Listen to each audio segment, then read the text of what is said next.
All fear is it's an anticipation of pain. Mhm. So it's Mhm. telling you to protect yourself. So it's just telling you, hey, look out, like danger's up ahead.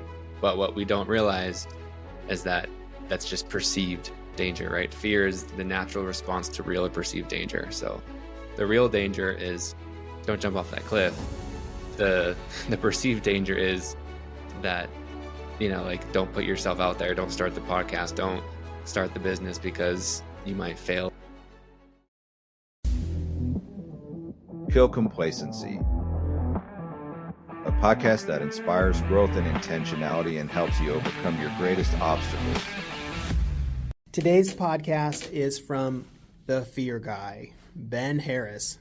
He's actually out of Austin, Texas, and has a really cool story. Ate this stuff up. I could talk to this guy for hours and days. Hope you enjoy this podcast. Hope it helps you to make things happen and live more intentionally.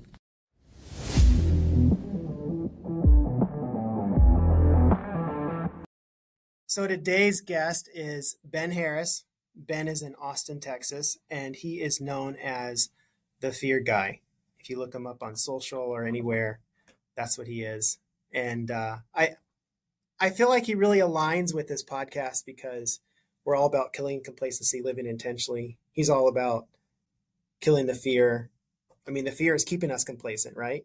Yeah. So can you tell us a little bit about yourself, Ben, and your background? And I know you started coaching. What does all that look like? For sure, bro. Thanks, Marty. Yeah, thanks for having me first and foremost. And yeah, like if you look at like what is keeping you complacent, right? What is keeping you stuck is your fear, right? Because your fear, all fear is it's an anticipation of pain. Mm-hmm. So it's Mm-hmm. telling you to protect yourself. That's all it is. Like people think it's like some big thing that's like, oh my God, it's fear. It's like, no, it is like all it is. It can, of course, it can be manifest itself as like, panicking and paralyzing and overwhelming and frustrating in all those ways. But it also could be just very subtle, like stress, anxiety, worry. Because that's all it is at the root, right? It's just like, hey, we don't want you to get hurt. We don't want you to get rejected or failure or lose money or be alone or whatever those your subconscious is telling you. So it's just telling you, hey, look out, like danger's up ahead. And then, but what we don't realize is that that's just perceived danger, right? Fear is the natural response to real or perceived danger. So the real danger is don't jump off that cliff. The perceived danger is that, like don't put yourself out there, don't start the podcast, don't start the business because you might fail or whatever. And so our imagination is very, very powerful, and it's supposed to be that way to perceive and to predict unfortunate outcomes in order to ensure our survival. So that's all fear is. And like how I got into this was just, I truly believe that, I'm born to do this. And I was coaching a client today and they were just like, how did you come up? Because I have a course called Fear Alchemy that people can sign up for, or I take them through it one-on-one or in groups. And they're like, how did you develop it? Like, cause it's so good. And I'm like, honestly, like it just came through me. Of course, there's other inspirations and like things I've taken from so many different sources and stuff like that. But it just came through me. And so like, even when you look back in my corporate days, I was the quote unquote weird boss where my one-on-ones with people, like I just loved following up and having one-on-one conversations with people. And I loved doing all the coaching trainings that we had. Like I just geeked out on it so much. And I didn't realize, even though that we called it coaching, right? Like, hey, make sure you go coach that person. Like, I didn't realize like, oh, like I could actually do this for a living and this could be my purpose, what I actually love. But looking back in the corporate days, like I was doing it. It just was in a different context and compared to what I'm doing now. What is your background in corporate? So at 19, I was hired at a finance company that we had like 50 people. And then throughout the next 10 years, because I had a pulse and I was semi-responsible, that they gave me more and more opportunity. Of course, I'm, minimizing it a little bit, but we grew from 50 people to like 1,500 people and went from 100 million revenue to like over $1 billion. So I just, obviously like that was just so much so quick. And so I just got to learn. Like I was a 23-year-old, like in charge of hiring and then acquiring companies and moving operations over. So I ascended all through the laders and all through the corporate ladder in the operations side of things and leadership within that. And so I was just very fortunate to experience all that. Yeah. And then you went right from that into doing what you're doing now? Kinda. So when I was, let me see, so it was 2019 and I was recruited for a new job. So I'm in Austin, Texas right now. I'm born and raised from Utah, and I was, Okay. and then they brought me out to South Carolina for this job. And it was like almost double the pay, you know, stock options, all the fun, fancy things. And I was so excited. I was like, yes, like here we go. And like honestly, pretty quickly, I realized it wasn't for me. It was Okay. like not the job itself, but just that life wasn't meant for me. And so after 6 to 9 months, like I guess 6 months into that job, I made the decision that I wanted to quit. And then by the end of that whole process, I was gone in 9 months. So I just quit my job. I didn't know what I was going to do. I didn't know I wanted to coach. Like I started my first podcast at this time. Okay. And I was making some passive income on the side. And so I was like, if there's no other time where, you know, I'm not married, I don't have a family, like this literally is the best time that I could do it. And then someone asked me the question, well, Ben, what would you do if it was impossible to fail? And as soon as they asked me that question, which is now one of my favorite questions to ask people, because it immediately takes the fear out of any question, right? Like it accesses your truth very quickly. And I just knew in my body and my gut, and just in my soul, I was like, oh, duh, like if I couldn't fail, I'd absolutely quit and just go for it. And so I did. And little do I know that after I quit, about 2 months later, I think it was, that passive income that I was talking about, it all of a sudden stopped. And what I later found out, it was a crypto investment, and it ended up being a Ponzi scheme. So not only did the passive income start running out, but I actually lost 40 grand. So now I have no stable income, no passive income, no idea no clue what I'm going to do to make money. But again, I just had this feeling like keep going. And all these people, you know, definitely, I mean, I thought I was delusional. Like this is great. Like I even filmed videos I can show you, like, because I wanted to document, like, this is absolutely crazy. I don't know how I'm going to pay this debt. I don't know how I'm going to make money, but I just know I should still keep going. And then what happened is that losing that money definitely was one of the best things that happened to me, because it perfectly guided me into what I'm doing now, which is, you know, coaching and being an entrepreneur. And it was in March of 2020. And if you remember March of 2020, it was the pandemic, and literally everyone's in fear. And so I was in a meditation and just kind of, you know, praying and asking questions. And this idea came through, just the fear guy, just doing. And I was like, and I just asked the question, am I on the right path? And it was just confirmation. Yes, go for it. And so I completely pivoted and rebranded everything from what I was trying to do at the time, and it wasn't really working. And then once I rebranded, I signed like 4 clients in a week, and then everyone started resonating with it. And I was like, okay, like this must be it. And so then I just kept following it and discovering, like, you know, what I've been doing. And there's more of a backstory of, you know, me learning like what fear really is, but that's how I really discovered and found, you know, this path. Tell me the backstory, Ben, on how did you have all this advice? How were you able to navigate this, even in the corporate world, as far as helping people do this? I mean, you said you came by it naturally. Was there a story from your childhood? Yeah, so both. So definitely it's natural. Like if you look at how I'm designed, and even as little stories of me as a kid, like it's definitely just who I am. But there was a pivotal moment when so my first ever passion and love was hip hop music. Okay. And like, of course there's things as a kid, but like when I turned 16, like hip hop was my life. And I started doing it to actually like do it. Like I wanted to like fully go all in. And I just loved it. Like it just consumed me. And for my 19th birthday, the friend that I was rapping with, he gave me a book, and it's called The 50th Law. and it's a book by Robert Greene. And if you guys know Robert Greene, he is, I mean, he's a popular like nonfiction author. Okay. And then he wrote the 48 Laws of Power. And so Mhm. then the 50th law was actually just kind of like a sequel or addition to that book, Okay. but written with 50 Cent, the rapper. So Okay. me, like, as a fresh, hungry 19-year-old, I was like this just, and what the book said is like, the secret to 50 Cent's success was his fearlessness.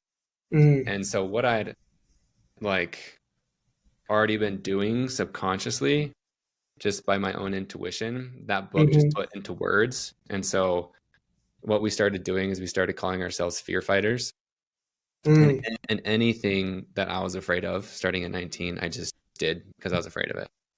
Like any big little thing, you name it, I just started doing it.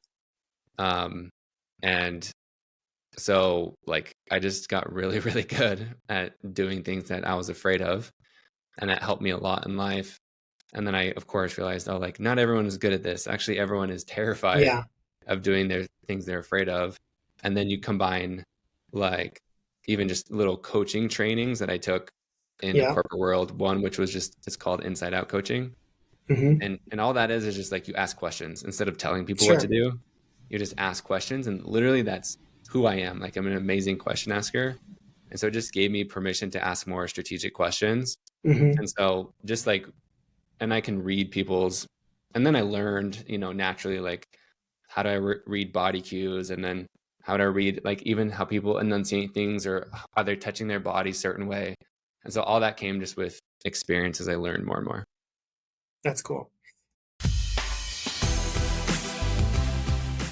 If you want to wear a billboard of a message of kill complacency or live intentionally, then check out my merch store. It's www.mindsetshop.com.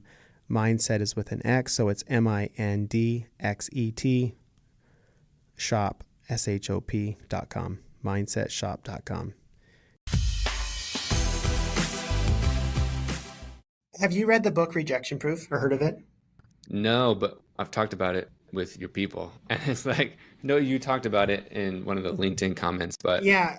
I What? know he's one of the, I remember when he had his TED talk years ago, that was one of the things I was just like, oh, that's like pretty much what I'm doing. And I loved it.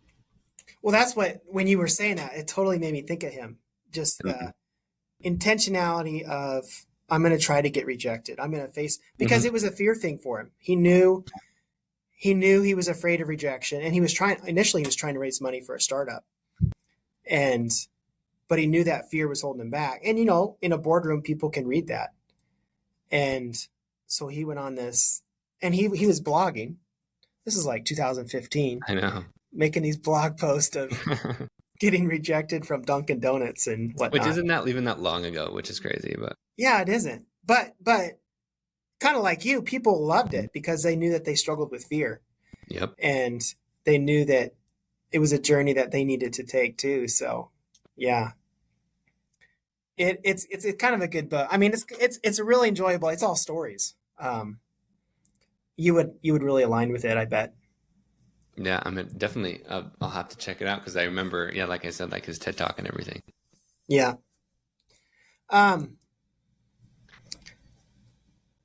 So your 2020 hit. You said everyone was in fear. We were. You were too, but you had to face some fears, right? Right? For sure. I mean, you had to ante up. And so you kind of talked about a little bit, but what was probably your biggest fear that you overcame at that point? Oh man, dude. I think at that time too, it was just so, and I think a lot of us can relate to it, where it's like, it's just so intense, it's almost you can't identify it. And it's just overwhelming. Mm-hmm. You can't even like see straight. It's just like foggy or hazy or, and that's actually part of what I do now, is actually help people identify like what's actually happening at the root cause, instead of just trying to force yourself through it. Because if you just try and force yourself through it, it actually doesn't heal or help anything in the long term. But I Sure. think, I mean, ultimately, the fear of unknown, I mean, the fear of failure for sure, the fear of rejection. And even what I learned more as like I started to have more success is actually like a fear of success. Like I didn't, most Sure. people, and like people don't realize that that's like a real thing, but it definitely is. And so, but back then it was just kind of like this overwhelming, I don't know what's going to happen. I don't know if this is going to work. Am I crazy? Am I delusional? I'm going against everything that I've been taught to do, but I just know this is what I have to do. That fear of success, that that isn't talked about very much, but that's the real thing, right? And For sure. well, I was actually talking to my wife about this morning because rather than accept success a lot of times, so someone gives you a compliment, you'll defer it, right? You'll say, "Oh, well, Yep. they say you're a fast runner." You say, "Well, you must have caught me running downhill." And it's not a Yeah. it's not a thank you, or that was a great putt. Well, I can get one in every once in a while, but it's because of what you said. I think we're afraid of success and afraid of what that next plateau looks like, and so we we won't accept that identity in a sense, right? That's what I was going to bring it back to. Yeah. So it's the identity, right? So Mm-hmm. if you've had a whole life, like even if you just go back to putting, it's like, Mm-hmm. it's like if you grew up, with most of us probably did, with lots of sarcasm, or Yeah. if you're not truly ever like celebrated just for who you are, which it's like everything is about what you do, Yeah. then it's of course like nothing will ever be good enough is because you believe deep down that you are flawed or not enough in some way. So it's being successful, all right, or receiving that compliment, being worthy to receive that thing, Mm-hmm. that accolade, that validation would mean that you are a success, right? But deep down, you're not. You believe that you are a failure, or that you're incapable, or that you're not good enough, or that you don't deserve it. And interestingly, I mean, I work with people on this stuff all the time, and they don't realize, they're like, but I'm so like, especially really successful people, it really trips them up Yeah. because it's like everyone on the outside, or based on the outside, they look so confident and so successful, Mm-hmm. Mm-hmm. but really what they're doing is they're just compensating, right? Of like, and it's not entirely unhelpful, right? Is like because it got them a lot of cool things and experiences and Yes. money, but what they're trying to do, right, is like they're trying to prove someone or something wrong. So it's like my dad told me that I'll never amount to anything. I'll show him, but deep down there's a part of you that still feels inadequate Mm-hmm. or not valued. And so it's like you're trying to stack these things on top of it. So even though it's like I look successful, I still don't feel successful. And that's the difference, right? That's the missing identity. So the job is to, Mm-hmm. go down and to identify the root and into your subconscious, and like, well, with or without that success or whatever you're Yeah. looking for or seeking, is that you are like, you have to work on those, inner beliefs and all that conditioning, or it doesn't matter how successful you are because you'll Mm-hmm. never feel different. It might be like, it's honestly like a drug. It's like you might get a high and like, sweet, I did it. And then you're immediately like Sure. feeling crappy again. There was well, I'm not gonna I don't think that's gonna applicable. So going back to the putt thing, I putt one in, someone says, "Hey, good job." I don't wanna I won't accept that sometimes as a compliment, right? And then so you would help me identify that somewhere in my life I was criticized, and as such I don't feel worthy of that compliment. Is that kind of what you do? Essentially. So it's like, even like you look at like, and this is like why I was excited even to talk about like kill complacency, Mm-hmm. which I love, but also, right, it's like potentially where that could come from, right, is like a fear-based thing Yes. of like you're trying to kill the complacency from a place of not enoughness, instead of just Mm-hmm. realizing that like I actually don't need to kill anything, right? Sure. And so like in that putt, I mean, you can do the same thing in the exact in two different energies. So it's like it doesn't, I'm not saying like you sit back on your butt and do nothing and don't try. It's Sure. like that's not it at all, but it's like, what is the intention, what is the energy, and what is the focus you're coming from? Because it's like I can do an amazing putt And then someone says, dude, great putt. And you're like, thank you. And it's like, yeah, because I know that I worked hard at it. Yes. And I'm excited to get that putt in. And it feels good to receive that instead of like, oh, it wasn't that good. I could have got, a birdie instead. It's like you diminish it immediately because it goes everyone against. Gets one every once in a while. Yeah.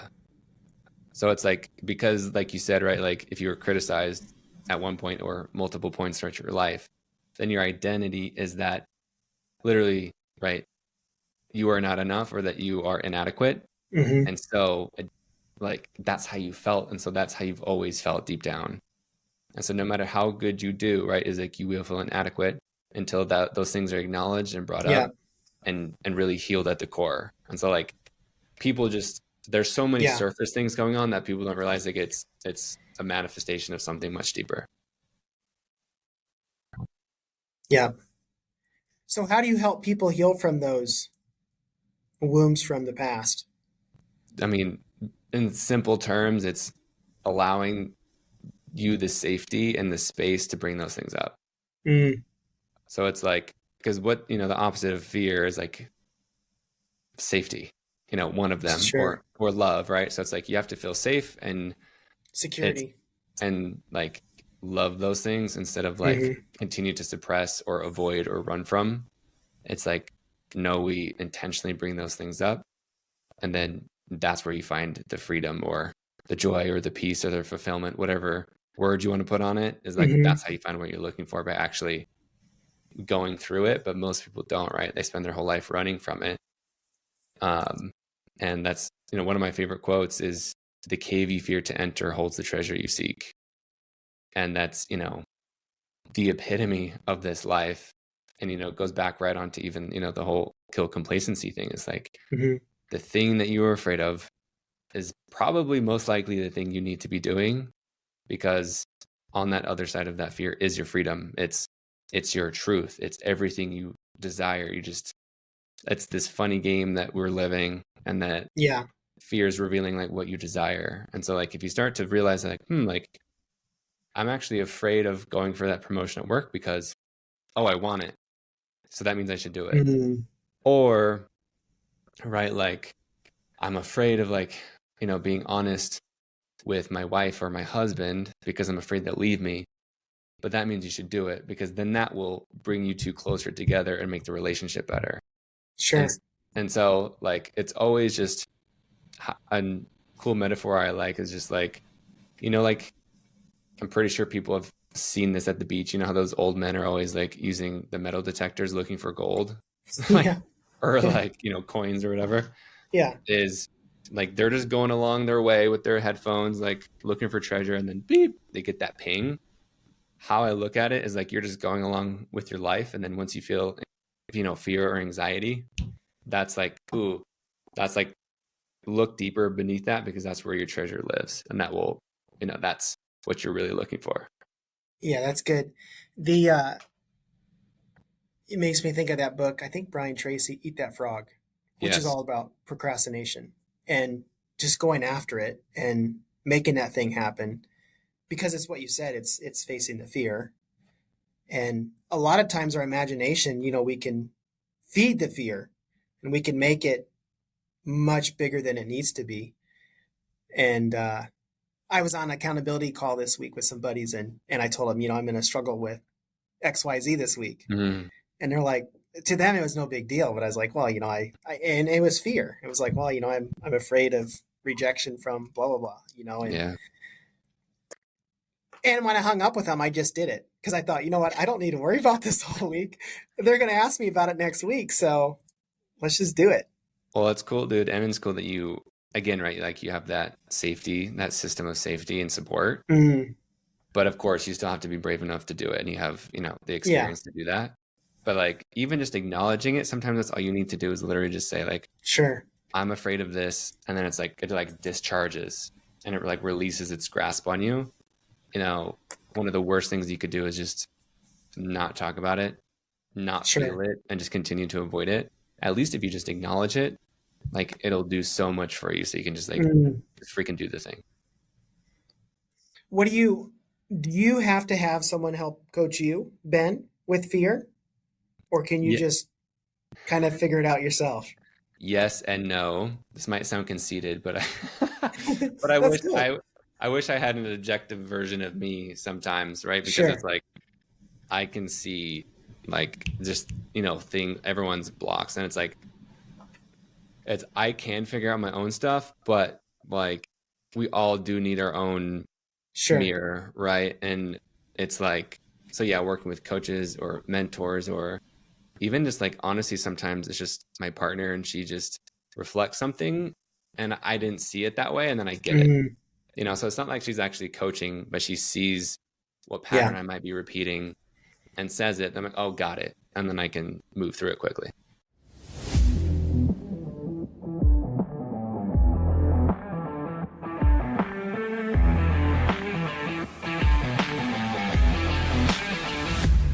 Just wanted to thank you guys for listening to the end. In closing, I just wanted to add that if this message resonates with you, if it aligns with your values, and something in it today triggered something, then you can also look me up on Facebook, LinkedIn, Instagram, YouTube.